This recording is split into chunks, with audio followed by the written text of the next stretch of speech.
how a person has to be humble because who knows how long you'll be rich for? Who knows how long you'll be healthy for? It could be all these things will come and go. So, and then you'll need these people, and you mistreated them because of your gava. So you shot yourself in the foot, and therefore you should be like what Pirkei Avot says, to respect every person, and who is wise? Ezu chacham, omen mikol adam. He learns from every single person, and he's willing to listen and hear out every single person, and not have gava. Okay, fine. So now he says, mafsidei hamida azot, things that take away from your humility, make you lose your humility, is ribuya asviya betovot olam hazeh. Person who, they call him a fresser. He's a person who is looking to indulge. He's a connoisseur looking to indulge in worldly pleasures. Such a thing leads the person to have gava. As it says, pen tochal v'savata, right? Yishman yishurun v'yivat. It says Yishurun kicks. When does Yishurun kick? When does Jews rebel? When life's good. When life's not good, Hashem, please. Chafetz Chaim Alav Shalom said, I want to be buried next to a poor person. That means because poor people, Hashem is very close to them. But the person who's full, who has what he needs, it's very easy for him to forget about Hashem. That's why the mitzvah deoraita of brachot, where the only bracha, one of the few brachot that's deoraita, is Birkat Hamazon. Because over there you're full, and you have to bless. Because it's harder to bless when you're full. Before derabanan, after that's the deoraita. As it says, Gemara Masechet Brachot, en ari nohem mitoch kupa shel teven, ela mitoch kupa shel basar. The lion doesn't roar when he has a heap of straw. It's when he has a heap of meat. And that's when he feels like a king, and he starts roaring and starts thinking he's a big shot. So therefore, a person has to know that if you're chasing these worldly desires, it's very hard to keep up with having anava, having humility. Another thing that makes you lose your humility, התחברות השתמש בבני אדם חנפים אשר לגנוב ליבו בחנופתם. So he says, another thing that makes you lose it is having friends who are flatterers. Friends who are flatterers, who only tell you what you want to hear, and they never give you musar, and they always give you compliments that don't really apply to you, and they feed your ego. As they call this the yes man. You know, the guy is very wealthy, he has a bunch of friends, and they tell him, yes, you're the best, you're awesome, we love you, and you're good, no, that guy is wrong, you were right for cutting him off, don't pay attention to his honks, yeah, you're good. So these people, they flatter him because they want to have something to gain from him, but, or there's some people who tell you, yeah, don't worry, we're here, I'm sorry for your loss, don't worry, we're anything you need, we're here, we're going to help you, this is what community is for. And then what? And when you call them, they don't, I'm sorry, maybe call this guy, maybe call that guy, they don't pull through for you. They're just flatterers. They just want to look on paper like they were a good, outstanding member. But what? He says, sof, da'at adam kala. A person's psyche is vulnerable. V'tivo chalash mitpateh benakel. And we're easily seduced, and one can easily begin to believe these praises, and they make him think into something that he's not. You know, there's a story they say with the power of believing in yourself, and how even if Shabbat Shalom, even if you don't really think you could do it, just the power of believing in yourself makes you actually changes the results. Right? There was a bunch of poor people tired of being poor. So they saw that the Rebbes come to the town, and they always take care of the Rebbes. They make a big stall, big table. They give the Rebbe a lot of nice things. So they stick these poor guys in a group. They came up with an idea. He says, "Listen, we're going to make one guy into a Rebbe. We're going to put him a hat, put him a long coat. We're going to make him a Rebbe. We're going to go town to town. We're going to announce before Rebbe's coming to the town. That way we'll get free food. We'll get free treatment. Everything is going to be great." Then they said, what's going to be his name? His name is going to be the Kugler Rebbe. Kugler Rebbe.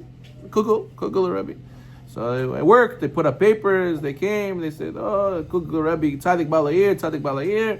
Kugler Rebbe is coming to town. So they go and they make a huge table in the shul. And all the people come. Everybody makes a nice dish, a beautiful meal. And they thought we broke the bank. That's it. Look at this. We cashing in. We're going to do this every time. We found the secret sauce. But what happened? Then a lady bursts into the meal, crying, and all red, and she says, Rebbe, I need a salvation, I need a Yeshua. He said, what happened? What happened? This guy doesn't know what he's talking about. He's not a Rebbe, but he acts like it. He says, my son, he has a crazy fever. It doesn't go away for 3 days. Please, he looks like he's turning blue. Do something. Come. So everybody's looking at him like, no, Rebbe, do something. All the townspeople are saying, let's see this miracle worker do his miracles. So he gets up, all confident, acting as if he's a Rebbe. He's like, where's the baby? Let's go. He goes to the baby. So he's standing there in the room with the baby in the room. It's crying. They're all looking at him like, what is he going to do? He says, I need 5 minutes. He goes inside the room, closes the door, and 5 minutes, the baby stops crying. The baby looks normal. He comes out and they say, what did you do? He probably did some miracle. He said some bracha with the kavanot of names of Hashem, and he brought down some, he removed some decree. So all the students asked him, what did you do? But what did you do in there? He says, all I did, what do I do? What do I know? Do I know some brachot? Do I know some secret kavanot? What do I know? I don't know anything. I'm a regular guy. All I did was I found a Tehillim in the room. I started saying Tehillim. I cried my eyes out. Hashem, please, I'm in a situation. Don't let me get embarrassed. He cried for 5 minutes saying Tehillim and then healed the baby. And what? He didn't believe in himself, but other people told him. Other people kept praising him. Other people told him he could do a miracle, and he believed it too. So he says the same thing over here. That if, even though you might have flatterers around you and tell you praises all day, and you have a lot to work on, and they never tell you what you have to work on, they just tell you, yeah, you're good, teprav. And eventually, you'll start believing it. Eventually, it's going to start blowing up your ego, and you might actually, become delirious. You may actually think that what they're saying is true, and that gets rid of your anava. That gets rid of your humility. He says, the Mesilat Yesharim, ואין טוב לאדם אלא שיבקש לו חברים תמימים שיעירו עיניו במה שהוא עיוור בו ויוכיחו באהבתם. What's the best thing? There's nothing better than sincere friends who will alert one to things which he did not see, and in their love for him, they'll rebuke him to save him from harm. So you see, people think that friends is, he's funny, he makes jokes, he always takes us out to eat, he always gives me compliments, he appreciates the things I buy and the food I eat, It says in the best friends, sincere friends, who will rebuke you. Those are the good ones. Those are the real friends. The ones that just tell you, yeah, you're good. Baloney. The ones who are sincere friends that tell you, listen, Shalom John, I love you so much, like a brother. I think you should improve in this, improve in that. Hey, what kind of friend are you? You always telling me what I'm your son. You tell me what to do. I don't tell you what to do. What do you get in my business?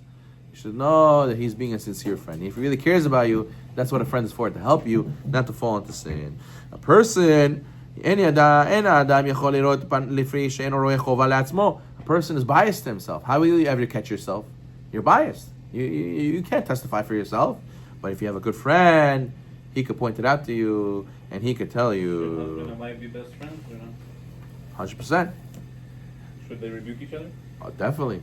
They just have to know how, and they have to know when. Rabbi Shalom Arush says that you shouldn't. Oh, so he says that the person has to improve himself, and it'll go away by himself. Okay. But there are some situations where you're allowed to point out something. Let's say she asks you, or let's say she's not going to get upset from it, right? Some halakha she doesn't know. Oh, you're supposed to bow this way. Oh, wow, I didn't know you're supposed to bow like that. Okay, good. Is it in general to be a friend with your wife as well as a wife? Of course. What do we bless in the Sheva Brachot? We bless them with Re'im Ma'ovim. What's Re'im? Re'im is beloved friends. Beloved friends. Sometimes it could be a tzara to have your wife as a business. Okay, I make the cheddar, I work, and you clean, you cook, you pick up the kids, you do shopping, and I do that, you do that, and that's it. We're good. We're just business. And then yapashol naverch, and that's it. You did your part, I did my part. No, you have to have actually a relationship. Like you schmooze about things, you have deep, meaningful conversations about things. You see eye to eye on a lot of things, and hopefully you grow from having these conversations together. But a guy who thinks his wife is just there for certain things, but if she's not really someone who I spend time talking to, I really dying to have conversations with my buddies. So that's a tremendous lacking in his relationship. It's tremendous lacking. But the point is, what's a sincere friend? Someone who makes you grow. Baruch Adonai Olam. Amen.